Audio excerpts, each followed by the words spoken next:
Hello everyone, Michelle Jab here, clinical psychologist and crazy love coach. If it's the first time you're joining me, what I do is to build everlasting and meaningful relationships from the inside out. I actually use my expertise as a clinical psychologist to help women heal their inner wounds and blocks that are preventing them from having it all and from getting the man they want, the job they want, or whatever they want in life.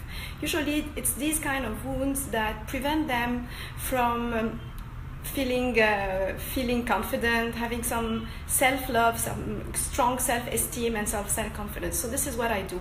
I help women fall in love with themselves. So I create crazy love between you and yourself, ladies. So every week I have this mini training if it's the first time you're joining me. So my tribe in my group, the Walking Soul Woman, if you're not there, I'm inviting you to join it. They ask me their questions and I answer them during this mini training. If you're here live, please let me know who's here, send me some love, and let me know if you have some questions or feedback for me. And even if you're catching the recording, I would love to hear from you, and I'll answer you as soon as I see your comments.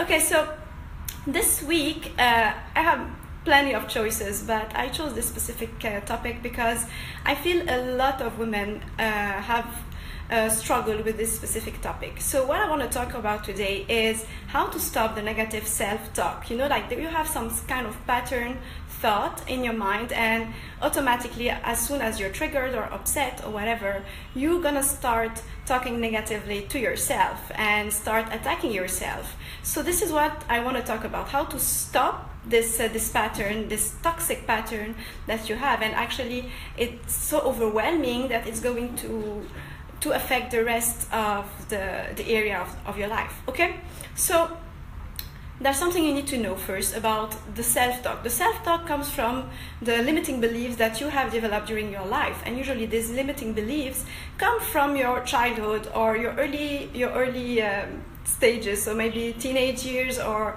the beginning of your 20s. Usually these are the moments when you are discovering your identity and building your identity. So automatically a person usually built his or her identity depending on what others are going to project on her.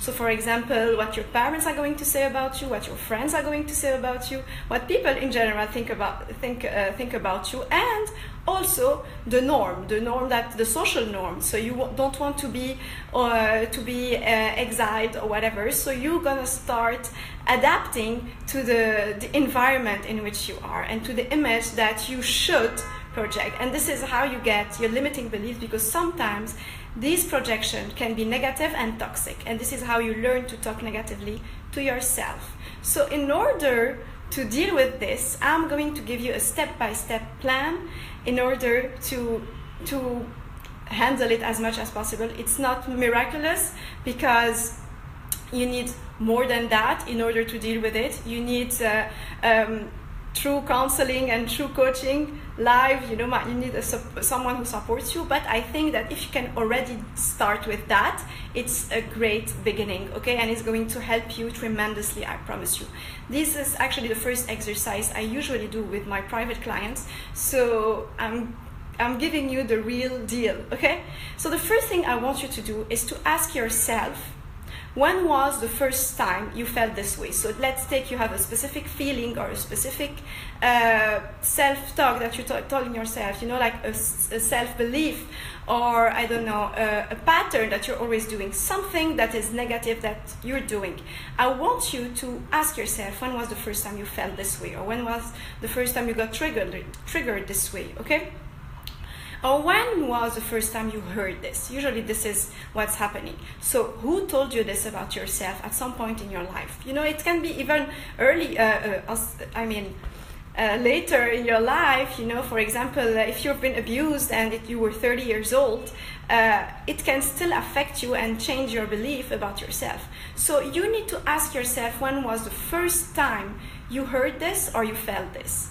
In order to know where it's coming from and who told you this, in what context, how did you feel about it, what happened when you did this, what are the questions that came up to your mind once this new truth was given to you, which is not actually a truth, it's a belief, it's not real, it's just a thought. Someone is projecting it on you and you are interjecting it to yourself, okay? So that's the first thing you need to do. Second, I want you to ask yourself for each one of these beliefs if they are the truth. Is it the truth that I am this way? So let's say that, I'm thinking about a client of mine, her mom used to tell her that she's a bad mom. And you know, like, I asked her one time during the session, do you feel that you're a bad mom? And she's like, I don't know, I wonder. So I said, okay, let me know what you do with your daughter. How do you take care of your daughter? And she started telling me, and the list was endless, you know? And I'm like, okay, if I give you all this criteria about a mom who's taking care of her daughter, what would you say about this mom? And she said, oh my gosh, she's an amazing mom. I said, so it means that you are an amazing mom. So you see, instead of looking at the concrete truth, at reality, this lady was just repeating the belief that her mom was trying to give her. So when you confront your thoughts to the truth, to reality, you will know which one is right. And usually the belief is wrong, okay? The third thing you're gonna do once you have this, once you know that it's not the truth, you're gonna make a list of the things you know about yourself that are great about yourself. So you can say, I know that I'm beautiful, I know that I'm a warm person, I'm a party girl, I don't know, I know that I have a big heart, I'm a good friend, I know that I have a lot of compassion, I'm very smart, I'm an interesting person, whatever it is. I want you to write the positive things about yourself, the positive things that you know are true about yourself. Don't tell me you don't know anything about yourself, that anything about yourself is positive. It's not true. Go deep and you will find it. I know that you know what is great about yourself, okay? If you don't, hit me with a message and I'll answer you. I'll tell you what is great about yourself. I always find it. Okay.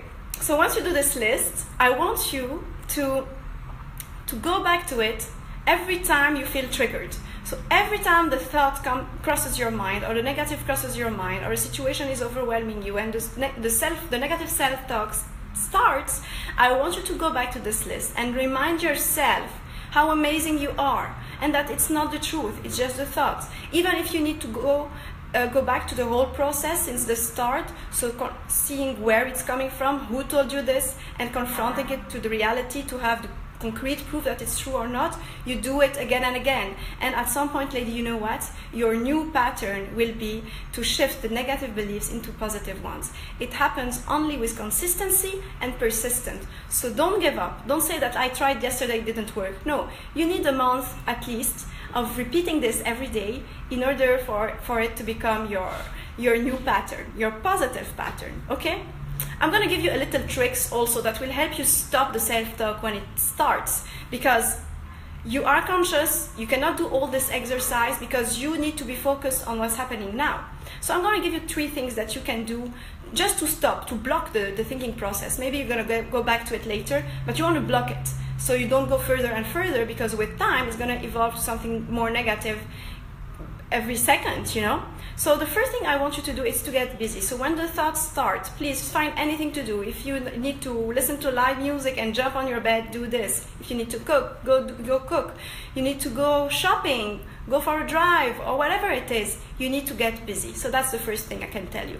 The second thing I can tell you is that, and it works a lot with me, it's an exercise that will help you bring yourself back to the present, you know, because when you're back in the present, the thoughts need to go. So what I do usually is to start making a list of the things that are around me. So my desk, my chair, the bottle of water, my bag, you know, so you start looking at things and you write it down. So you have to be in the here and now in order to be aware of it. Don't mix any emotions with it. Just do it until the thoughts are gone and the anxiety is gone.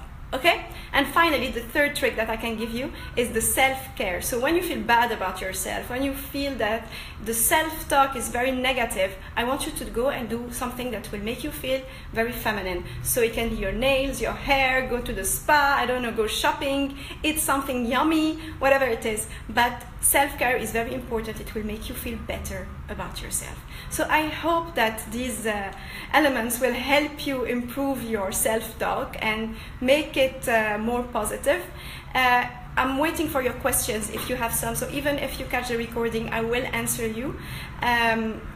Also, I'm inviting you to join my lovely community, the Walking Tall Woman, so you can ask me your questions there, and we can also continue the conversation there. And finally, if you want to improve your life, to be done once and for all with these negative beliefs, to heal all your traumas, and finally to attract Mr. Right, I'm gonna ask you to book a free clarity call with me. The link is on top of this video, so we can discuss how I can help you create crazy love between you and yourself. I see you very, very soon, ladies. Bye bye.